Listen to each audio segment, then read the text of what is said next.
Okay, it's one less step to being able to fight. Damien Mander is a tall Australian military-trained sniper who runs the International Anti-Poaching Foundation.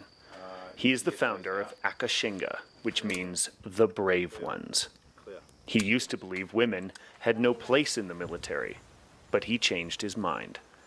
We started with 36. Now at the end of 3 days, only 3 had pulled off voluntarily, and we flogged these women. I mean, we put them through hell, and they just kept smiling and coming back harder and harder. I did selection for 189 men in Victoria Falls a few years ago. At the end of the first day, 3 were left. I knew that everything I thought about how I operated and how I've run my operations, how I've acted as an instructor, I knew all of that was irrelevant now. Well, I mean, I've trained thousands of people, headed up the Iraq Special Police Training Academy in northern Baghdad, training paramilitary forces. I've trained rangers across southern Africa. They've all been men. This is the first time I have trained women. Today, there are 36 women field rangers working in the Zambezi Valley, and many more are being trained. Mander is ready to do whatever it takes to scale up this project and share his successful model. The most productive thing I could do to help these women do their job, if that was scrubbing toilets, I'd be out scrubbing toilets. But you know, my background and specialty is counterinsurgency warfare, which, despite how it might sound, actually involves a lot of working with the local populations and understanding their needs. What's the third one? This is a good job, so you can do it because it's not a best job, but for everyone. After her boyfriend left her pregnant, Masliro used her paycheck to support her child, buy a small plot of land for a house, and continue her education after her father left her family and stopped paying her school fees. Because plus ndamuno kuti ndakudevelopa pane zvimwe zvangandisina then ndakukwanisa kuona kunyora 11 ngandisina kunyora saka I'm happy. Good.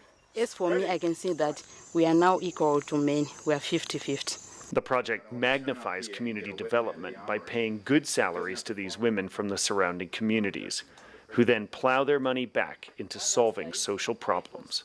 So I'm planning that if things goes well, I want to help some orphans. Even if I manage to help one who is not going to school, that's what I'm planning.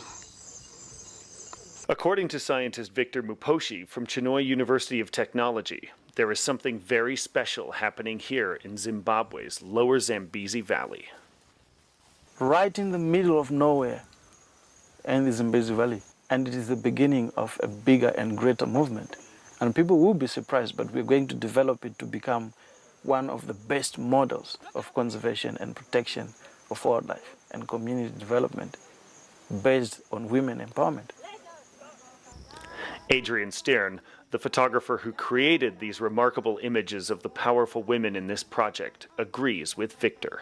This is probably the biggest, boldest and most sustainable conservation model I've been involved in. I honestly think that there is a future here far beyond these women in the Zambezi Valley.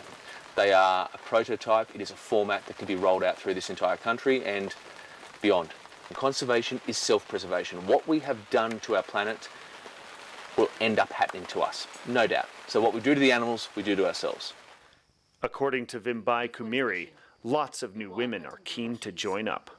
People always ask, what am I supposed to do to be like you?